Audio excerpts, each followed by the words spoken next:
Well, good morning, YouTube. All right, guys, as you can see, we are back over at Goliath. Alan is already knees deep underneath it. We are going to drain the oil out of both of the differentials because we meant to do that earlier in the year and just haven't got around to it yet. I have the oil here already. So the rear one's just going to get a simple oil change, but the front one, we're also trying to make sure that any metal particles from this whole mishap, hopefully we drain a lot of that out of there. We'll check it with a magnet. And then we're going to fill it back up with oil, and then we're going to put that shaft assembly in. The reason we're waiting to put the shaft in until afterwards is because the hole in the back to put the shaft in is way bigger and easier than trying to get the oil in through the small hole in the side. Now, I've got a pump for the 5-gallon bucket, but it's still easier to just take that plug out and fill it from the rear through the big hole until it starts to run out through the small hole. So that's the plan. We got everything here that we need, and yeah, we're just going to get to it and get it done. All right, guys, so we're using the big metal drain pan that I got from Northern Tool years ago. I hate to say it, the thing's a piece of junk, but sometimes it comes in handy. All right, so Alan got the rear one drained and we filled it back up already. The little pump system comes in pretty handy, and we're using the Amsoil 7590 severe gear. And it takes a full 5 gallons to fill that pumpkin. It should take 5 to fill the front one as well. And Amanda is pre-warming that one for us. All right, moving on to the front diff. Gonna get it drained and filled. All right, so both the rear ends have oil in them. Now Alan is just doing the final touches on cleaning that gasket surface so that when we apply the cage, the sealant has a good surface area.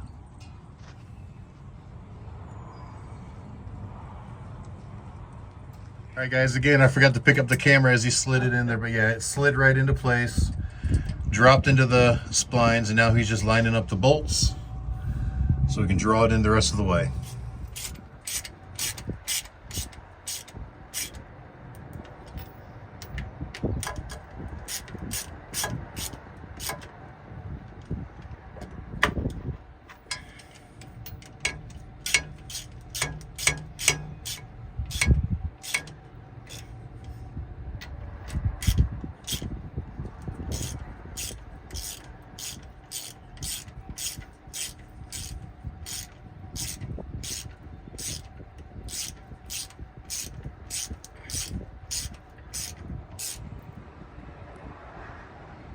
All right, the shaft is in. Now all we gotta do, I should say the through shaft is in, the yoke is on. Now we gotta go grab the drive shaft and connect the front to the rear. Should be repaired. All right, so I went and grabbed the drive shaft for Alan. He's gonna get ready to put it in. And unfortunately, see the ground out here, it is starting to rain on us and the winds are picking up a little bit. Hopefully it doesn't get too bad. We can continue what we're doing. Guys, Alan is done underneath. The drive shaft is in. We tried to fix that one little air leak too, but it looks like we're going to need to get a new ferrule for that air line. Cut the air line back about 1/2 inch and reinstall it because it failed. It's just a failed connection. So we're have to do that another day because I don't have the right ferrule here to make it work. So now for the true test is going to turn off the diff lock and see if I can move Goliath under the rear power.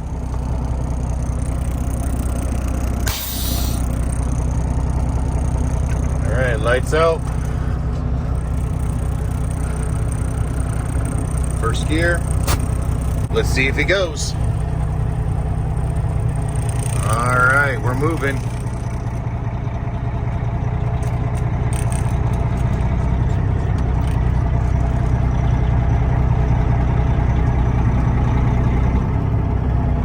That's a good sign.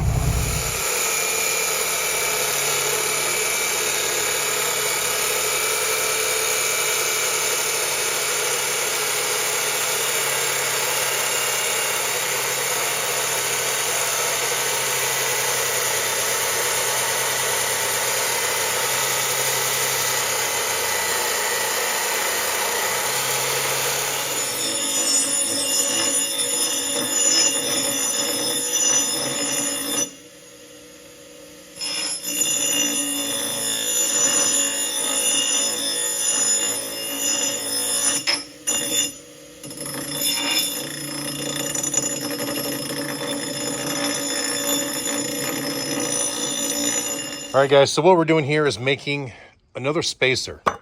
You guys remember when we were broke down in North Carolina? I had mentioned that we lost a nut assembly that held the transverse beam on. And unfortunately, on the side of the road, there was nothing I could do to properly fix it. So I used one of them big 10,000 pound straps, and I strapped the beam back up against the suspension arm so that it couldn't come off again. And we made it home. But I don't want to travel around the rest of the year like that. So what we did is we went to our local Fastenal after fixing Goliath this afternoon, and we got lucky. We found the nut and some washers there, but what we could not find was this giant spacer. If you guys look at that, it's probably almost half an inch thick, give or take. It at least 7/16. I mean, it's got to be pretty close to being there, and it's solid steel. But there's no washer or anything at Fastenal, nothing at Tractor Supply or anything like that. So what we ended up doing is buying a mower blade, like a bush hog blade for a rotary cutter. It's expensive, but it's the only thing I could find that was thick enough, and it had a big enough hole in the middle to work, and it's just about the same thickness. So because all those pieces were lost, we had to fabricate something. Now, I know it's not round, but I don't really care. It's in a spot where no one sees it, and the whole point of this is to hold that transverse beam on, and this is going to do just that. So we can get that problem fixed, and then Goliath is ready for the road.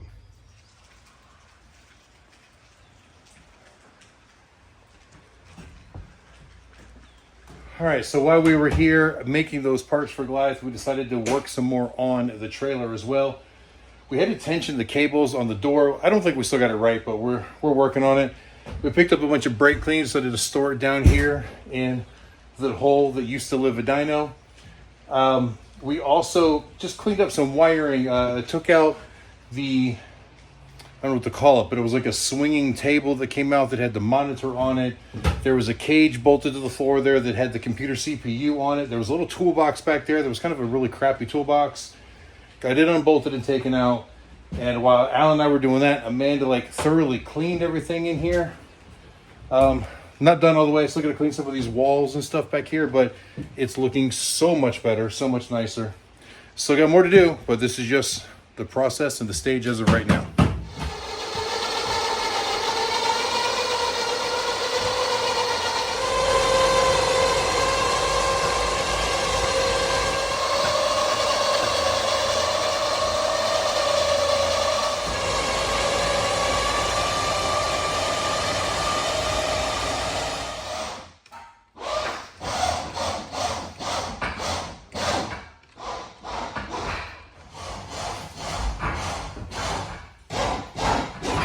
All right, guys, one thing that's really challenging about this whole fold down wall thing is it's powered by 2 winches, and the winches do not move at the same exact speed. So you got to kind of pay attention to your cables. When one starts to slack up, you got to let off of the button on the other one to let it catch up a little bit. Otherwise, the whole wall starts to kind of, you know what I mean? All right, guys, as I'm sitting here editing in my bedroom, I realized that we never really closed the video. After that last clip where we closed up the trailer, it started to rain on us again, and we decided to kind of quit for the night. So Amanda came home to shower, and Alan and I went back up to Goliath, and we put on those nuts, washers, and that big spacer that we made out of that mower rotary blade. That was pretty simple. We just Loctited them, bolted them all together. Done deal. Came home, took showers. So that's it for today. But of course, once again, I want to thank you guys for watching. I hope you enjoyed it. Until the next time we see you, keep those engines running. Please remember to like, share, and subscribe.